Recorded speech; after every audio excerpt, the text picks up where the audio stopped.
Yemen അബിസീനിയയുടെ ഭരണത്തിന് കീഴിലായിരുന്ന കാലം. അബ്രഹ എന്ന അബിസീനിയക്കാരനായിരുന്നു യമനിലെ ഭരണാധികാരി. അദ്ദേഹം സൻആ എന്ന സ്ഥലത്ത് ഒരു കൂറ്റൻ ദേവാലയം പണികഴിപ്പിച്ചു.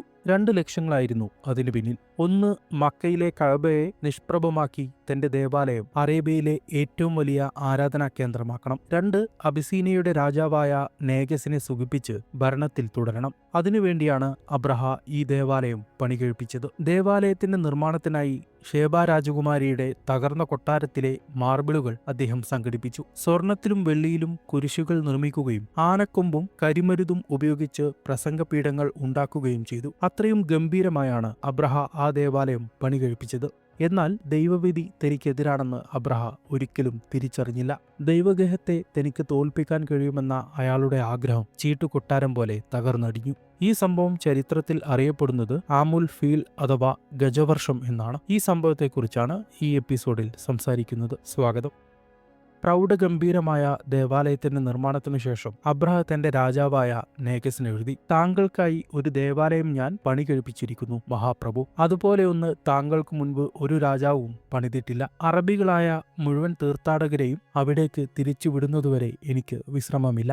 അത്തരം ഉദ്ദേശങ്ങളൊന്നും അദ്ദേഹം രഹസ്യമാക്കി വെച്ചിരുന്നില്ല. അബ്രഹ പണികഴിപ്പിച്ച ഈ ദേവാലയം അറേബ്യയിലെ വലിയ ചർച്ചാ വിഷയമായി. ദേവാലയത്തെ ചൊല്ലി നജിദിലെയും ഹിജാസിലെയും ഗോത്രങ്ങൾക്കിടയിൽ വിദ്വേഷത്തിന്റെ നാമ്പുകൾ ഉണർന്നു. കഅബയെ ദേവാലയമായി കാണുന്നവരും അബ്രഹയുടെ ദേവാലയത്തെ അനുകൂലിക്കുന്നവരും തമ്മിൽ പ്രശ്നങ്ങൾ ഉടലെടുത്തു. അതിന്റെ ഫലമായി ഖുറൈശി ഗോത്രവുമായി രക്തബന്ധമുണ്ടായിരുന്ന കിനാന ഗോത്രത്തിലെ ഒരാൾ അബ്രഹയുടെ ദേവാലയത്തെ ബോധപൂർവം മലിനമാക്കി. ഇത് വലിയൊരു സംഘർഷത്തിന് കാരണമായി. എന്നാൽ ആൾബലം കൊണ്ടും ആനപ്പട കൊണ്ടും സമ്പന്നമായിരുന്ന അബ്രഹയുടെ പട കിനാന ഗോത്രത്തെ വളരെ എളുപ്പത്തിൽ പരാജയപ്പെടുത്തി. അവരുടെ ഗോത്ര നേതാവായ നുഫൈലിനെ ബന്ദിയാക്കുകയും ചെയ്തു. ശരിക്കും കഅബയുടെ പതനം ആഗ്രഹിച്ച അബ്രഹയ്ക്ക് കിട്ടിയ സുവർണാവസരമായിരുന്നു ഈ സംഘർഷം. കഅബ തകർക്കാൻ അബ്രഹയും അദ്ദേഹത്തിന്റെ പടയും പദ്ധതിയിട്ടു. അവർ ബന്ദിയാക്കിയ നുഫൈലിനു മുന്നിൽ അബ്രഹ 2 ഓപ്ഷനുകൾ വെച്ചു. ഒന്നുകിൽ നിനക്ക് എന്റെ കൈകൊണ്ട് മരണപ്പെടാം, അല്ലെങ്കിൽ നിനക്ക് മക്കയിലേക്കുള്ള വഴി എനിക്ക് കാണിച്ചു തരാം. ജീവനിൽ കൊതിയുണ്ടായിരുന്ന നുഫൈൽ മക്കയിലേക്കുള്ള വഴി കാട്ടാനുള്ള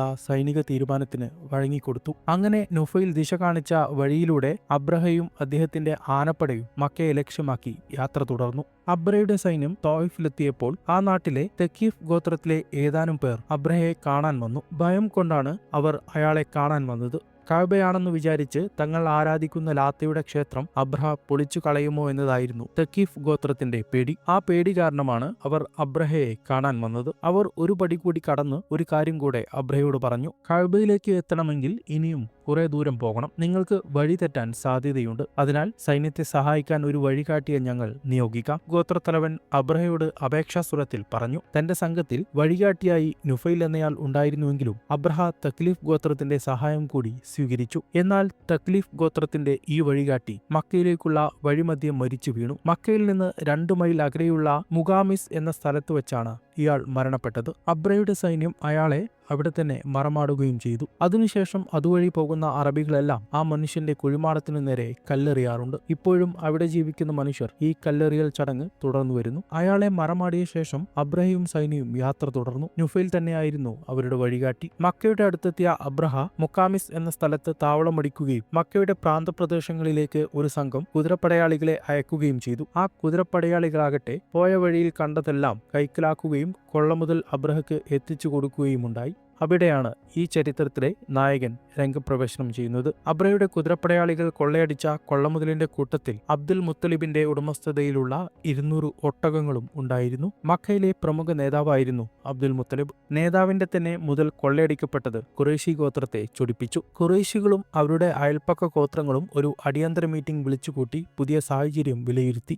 എന്നാൽ അബ്രഹയുടെ സൈന്യത്തിന്റെ ശക്തി ഖുറൈശികൾക്ക് അറിയാമായിരുന്നു. ആനപ്പടയുൾപ്പെടെയുള്ള ആ സൈന്യത്തോട് ഏറ്റുമുട്ടാനുള്ള ശേഷി തങ്ങൾക്കില്ലെന്ന ബോധം അവർ പരസ്പരം പങ്കുവച്ചു. അവസാനം ആ യോഗം ഒരു അന്തിമ തീരുമാനത്തിൽ എത്തിച്ചേർന്നു. ശത്രുവുമായി ഏറ്റുമുട്ടുന്നത് വങ്കത്തരമായിരിക്കുമെന്നായിരുന്നു അവരുടെ തീരുമാനം. അതിനിടയിൽ അബ്രഹ മക്കയിലേക്കൊരു സന്ദേശവാഹകനെ അയച്ച് അവിടെയുള്ള ഗോത്രമുഖ്യനെ കാണാൻ ആഗ്രഹം പ്രകടിപ്പിച്ചു. ഗോത്രമുഖ്യനോട് അബ്രഹയും സൈന്യവും വന്നത് യുദ്ധം ചെയ്യാനല്ലെന്നും അവരുടെ ഉദ്ദേശം മക്കയിലെ കഅബാലയം തകർക്കൽ മാത്രമാണെന്നും വ്യക്തമാക്കി. ഒരു രക്തച്ചൊരിച്ചിൽ ഒഴിവാക്കാൻ ആഗ്രഹിക്കുന്നുവെങ്കിൽ ഗോത്രമുഖ്യൻ അബ്സീനിയൻ സൈന്യത്തോടൊപ്പം വരണമെന്നും ആവശ്യപ്പെട്ടു. മക്കയിലെ ഗോത്രമുഖ്യൻ അബ്ദുൽ മുത്തലിബ് തന്നെയായിരുന്നു. അദ്ദേഹം തന്റെ ഒരു മകനോടൊപ്പം സന്ദേശവാഹകന് പിന്നാലെ അബ്രഹയുടെ താവളത്തിലേക്ക് യാത്ര തിരിച്ചു. അബ്ദുൽ മുത്തലിബും മകനും അബ്രഹയുടെ കൂടാരത്തിലെത്തി. എന്നാൽ അബ്രയുടെ മനസ്സിലുണ്ടായിരുന്ന ഒരു രൂപമായിരുന്നില്ല മക്കയിലെ ആ ഗോത്രത്തലവനുണ്ടായിരുന്നത്. അബ്ദുൽ മുത്തലിബിന്റെ വ്യക്തിപ്രഭാവത്തിനു മുന്നിൽ താൻ ചെറുതായതുപോലെ അബ്രഹയ്ക്ക് തോന്നി. അബ്ദുൽ മുത്തലിബിനോട് മതിപ്പ് തോന്നിയ അബ്രഹ അറിയാതെ തന്റെ രാജകീയ ഇരിപ്പിടത്തിൽ നിന്ന് എഴുന്നേറ്റ് അദ്ദേഹത്തെ അഭിവാദ്യം ചെയ്യുകയും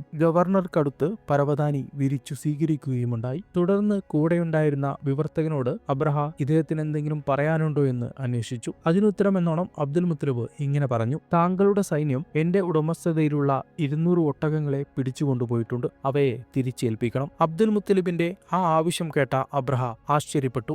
അബ്രഹ തന്റെ വിവർത്തകനോടായി ചോദിച്ചു: ഇയാൾ എന്തൊരു മനുഷ്യനാണ്? ഞങ്ങൾ തകർത്തെറിയാൻ വന്ന തന്റെ മതത്തേക്കാൾ ഒട്ടകങ്ങളാണ് അയാൾക്ക് വലുത്. അതിന് മറുപടിയായി അബ്ദുൽ മുത്തലിബ് പറഞ്ഞത് ഇതാണ്: ഒട്ടകത്തിന്റെ ഉടമസ്ഥൻ ഞാനാണ്. അതുപോലെ കഅബക്കും ഒരു ഉടമസ്ഥനുണ്ട്. അക്കാര്യം അയാൾ നോക്കിക്കൊള്ളും. ആ മറുപടി അബ്രഹയെ ചൊടിപ്പിച്ചു. അയാൾക്ക് എനിക്കെതിരെ ഒന്നും ചെയ്യാനാകില്ല. ചുവന്ന മുഖത്തോടെ അബ്രഹ മുത്തലിബിനോടായി പറഞ്ഞു. എന്നാൽ ശാന്തനായാണ് മുത്തലിബ് അതിന് മറുപടി കൊടുത്തത്. കാത്തിരുന്നു കാണാം എന്നു മാത്രം ശാന്തതയോടെ അബ്ദുൽ മുത്തലിബ് മറുപടി നൽകി. അദ്ദേഹം ഒന്നുകൂടെ പറഞ്ഞു: എന്റെ ഒട്ടകങ്ങളെ എനിക്ക് കിട്ടണം. അബ്രഹ ഒട്ടകങ്ങളെ തിരിച്ചേൽപ്പിക്കാൻ കൽപ്പന കൊടുത്തു.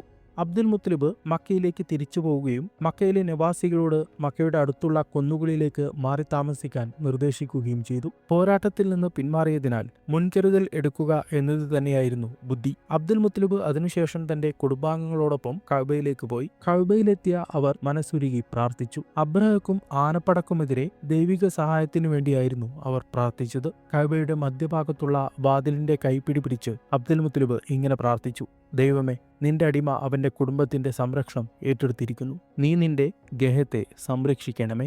ശേഷം അദ്ദേഹവും കുടുംബത്തോടൊപ്പം മക്കയുടെ അടുത്തുള്ള കുന്നുകളിലേക്ക് യാത്രയായി. ഇതേസമയം മനസ്സില്ല മനസ്സോടെ നുഫൈൽ എന്ന വഴികാട്ടി അബ്രയുടെ സൈന്യത്തോടൊപ്പം മാർച്ചു ചെയ്തു വരികയാണ്. ഉനൈസ് എന്ന സൈനികനായിരുന്നു മുന്നിലെ ആനപ്പടയുടെ പാപ്പാൻ.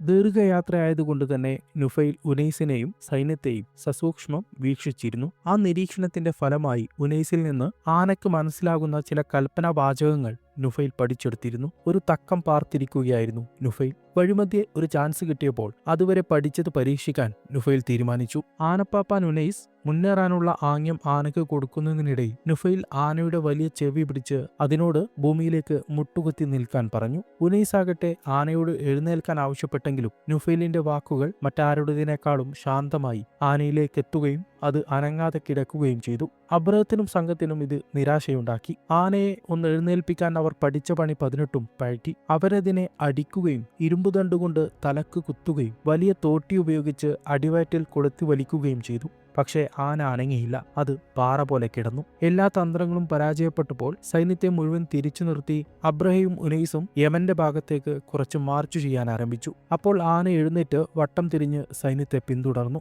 ആന ആജ്ഞകൾ അനുസരിക്കാൻ തുടങ്ങിയെന്ന് കണ്ടപ്പോൾ പ്രതീക്ഷയോടെ അവർ വീണ്ടും സൈനിക മുന്നേറ്റം മക്കയെ ലക്ഷ്യമാക്കി തിരിച്ചുവിട്ടു. പക്ഷേ പഴയ സ്ഥലത്തെത്തിയപ്പോൾ ആന പഴയതുപോലെ തന്നെ മുട്ടുകുത്തി നിന്നു. ഈ സംഭവം മുന്നോട്ടു പോകാതിരിക്കാനുള്ള വ്യക്തമായ ഒരു മുന്നറിയിപ്പായിരുന്നു. എന്നാൽ താൻ നിർമ്മിച്ച ദേവാലയത്തോടുള്ള അഭിനിവേശവും അതിന്റെ എതിരാളിയായി നിൽക്കുന്ന കഅബയോടുള്ള പ്രതികാരദാഹവും അബ്രഹയെ അന്ധനാക്കിയിരുന്നു. ആ സമയം അവർ പിന്തിരിഞ്ഞു പോയിരുന്നുവെങ്കിൽ ഒരുപക്ഷെ ഒരു മഹാദുരന്തം ഒഴിവാകുമായിരുന്നു. പക്ഷേ സമയമേറെ വൈകിപ്പോയിരുന്നു. പടിഞ്ഞാറേ ആകാശം പെട്ടെന്ന് കറുത്തിരുണ്ടു. എങ്ങും അപരിചിതമായ ഒരു മുഴക്കം കേട്ടു തുടങ്ങി. അതിന്റെ ശബ്ദം വർദ്ധിച്ചു വരികയും കടലിൽ നിന്നുണ്ടാകുന്ന അന്ധകാരപൂർണമായ തിരമാല പോലെ അത് അന്തരീക്ഷമാകെ നിറഞ്ഞ് കവിയുകയും ചെയ്തു. എന്താണ് സംഭവിക്കുന്നതെന്ന് അവർക്കാർക്കും മനസ്സിലായില്ല. ഇരുട്ട് പതിയെ നീങ്ങിയപ്പോൾ അവർ മെല്ലെ തലയുയർത്തി നോക്കി. അവരുടെ തലക്ക് മുകളിലായി കാണാവുന്ന ഉയരങ്ങളിൽ മുഴുവനും പക്ഷികളായിരുന്നു. ആ പക്ഷികൾ ഭ്രാന്തു പിടിച്ച പോലെ അതിവേഗം അങ്ങോട്ടും ഇങ്ങോട്ടും പറക്കുകയായിരുന്നു. ഓരോ പക്ഷിയുടെ അടുത്തും